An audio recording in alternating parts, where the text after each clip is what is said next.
अस्सलाम वालेकुम दोस्तों। एक मर्तबा मुल्कुल मौत ने बारगाह रब्बुल इज़्ज़त में अर्ज़ की, ए मौला करीम, मैंने करोड़ों लोगों की जानें कब्ज़ की हैं, मगर दो जानें ऐसी हैं जिन्हें कब्ज़ करते हुए मुझे बड़ा ही सदमा और अफसोस हुआ। मैंने तेरे हुक्म की तकमील ज़रूर की, मगर निहायत ही दुख के साथ। और वो दो, एक माँ और एक बेटा था। वाक़या कुछ इस तरह है कि एक जहाज़ गर्क हो गया था और एक औरत अपने शीरख्वार बच्चे के साथ एक तख्ते का सहारा लेने में कामयाब हो गई। तख्ता दरिया में बह रहा था और माँ बेटा इस पर सवार थे।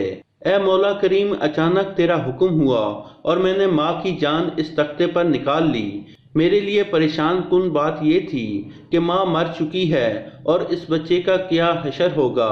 बच्चा एक टूटे हुए तख्ते पर सवार है और तख्ता पानी की लहरों के थप्पड़ खा रहा है, जो किसी वक्त भी किसी लहर की जद में आकर उलट सकता है। बच्चे के लिए ना खुराक का इंतजाम है, न किसी निगरान का बंदोबस्त। दरिया के किनारे धोबी कपड़े धो रहे थे। अचानक किसी की बच्चे पर नजर पड़ी तो तख्ते को खींच कर लाए। बड़े हैरान हुए कि माँ मर चुकी है और बच्चा बेयारो मददगार तख्ता पर जिंदा सलामत मौजूद है। वो लोग इस बच्चे को अपने सरदार के पास ले गए। सरदार बेचारा बे औलाद था। सरदार ने जब इस खूबसूरत बच्चे को देखा, सरदार का दिल इस बच्चे पर आ गया और सरदार ने बच्चे को अपनी निगरानी में लेकर अपना बेटा बना लिया। ये बच्चा 8-9 साल की उम्र का था और अपने साथी बच्चों के साथ खेल रहा था। इतने में बादशाह की सवारी की आमद का शोर उठा। सब लोग इधर उधर भाग गए, मगर ये बच्चा सड़क पर अकेला खड़ा रहा। बादशाह की सवारी गुजर गई। इसके पीछे इसके अमला पैदल आ रहा था। इनमें से एक सिपाही को रास्ते में सुरमे की एक पुड़िया मिल गई। इत्तेफाक से इस बच्चे की नज़र बहुत कमज़ोर थी और सुरमे की उसे बहुत ज़रूरत भी थी, लिहाजा उसने सुरमा बाहिफाजत अपने पास रख लिया। आंखों पर लगाने से पहले उसे ख्याल आया कि ये सुरमा कोई तकलीफ ना पहुंचाए, इसलिए लगाने से पहले किसी दूसरे शख्स पर आजमाना चाहिए। करीब ही वो बच्चा खड़ा था। इसने इस बच्चे पर आजमाना चाहा। बच्चे ने सुरमा अपनी आंखों पर लगाया, मगर जूं ही इसने सुरमा लगाया, उसे जमीन की तह में मौजूद चीजें भी नजर आने लगी। उसने देखा कि जमीन के अंदर बहुत से खजाने पोशीदा हैं। बच्चा होशियार था। उसने चीखना शुरू कर दिया कि सुरमा लगाने की वजह से मेरी आंखों में सख्त तकलीफ पैदा हो गई है। वो सुरमे की पुड़िया गिरा कर चले गए। बच्चा सुरमा की पुड़िया उठाकर घर पहुंचा और खुशी खुशी बाप को सारा वाकया सुनाया। सरदार बड़ा खुश हुआ। बाप ने कहा कि हमारे पास आदमी भी हैं और गधे भी हैं। तुम सुरमा लगाओ, हम तुम्हारे साथ चलते हैं। जहाँ कहीं खजाने पोशीदा हैं हमें बताओ, हम निकाल लेंगे। चुनाचा ऐसा ही हुआ। बच्चे के बताने पर वो लोग खजाने निकालने लगे और थोड़े ही अरसे में अमीर बन गए। बच्चा जवान हुआ तो उसने पुर्जे निकालने शुरू किए। उसके पास दौलत की फरावानी हो गई। जमीन के तमाम खजाने उसकी नज़रों में थे। उसने आहिस्ता आहिस्ता बहुत से आदमी अपने साथ मिला लिए। इसके बाद तमाम सरदारों को इधर उधर कर दिया और खुद सरदार बन गया। आखिर नौबत यहाँ तक पहुंची कि उसने बादशाह के साथ भी टक्कर ले ली और उसे मजबूब करके खुद बादशाह बन गया।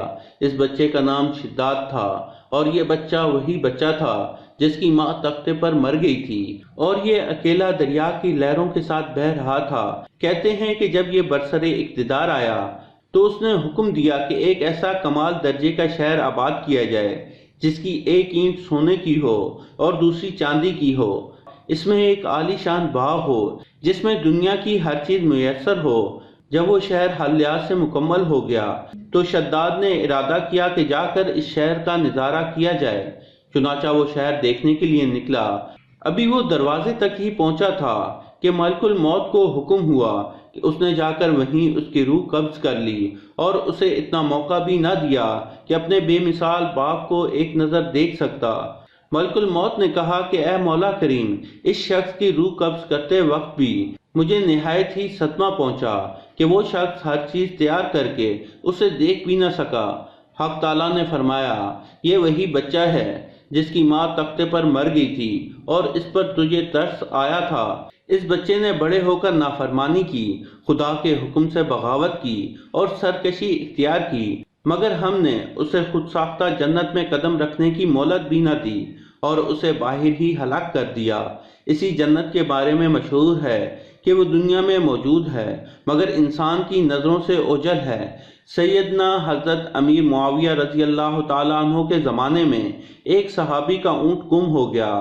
وہ اونٹ کی تلاش میں کہیں اس علاقے میں جا نکلا تو حق تعالیٰ نے انہیں وہ سب کچھ دکھا دیا تھا۔ وہ صحابی وہاں کی کوئی نشانی بھی ساتھ لایا تھا۔ اس صحابی نے یہ واقعہ حضرت امیر معاویہ رضی اللہ تعالیٰ عنہ کے پاس بیان کیا تو انہوں نے کافی تلاش کرایا مگر وہ جنت کسی کو نہ ملی اور اسے حق تعالیٰ نے پوشیدہ کر دیا باحوالہ خزینہ۔ تو دوستو یہ تھا آج کا واقعہ۔ پسند آنے کی صورت میں لائک کریں اور اپنے دوستوں کے ساتھ شیئر کریں، اور مزید ایسی کہانیوں کے لیے ہمارے چینل کو سبسکرائب کرتے ہوئے ساتھ موجود گھنٹی کا بٹن بھی دبا دیں۔ شکریہ۔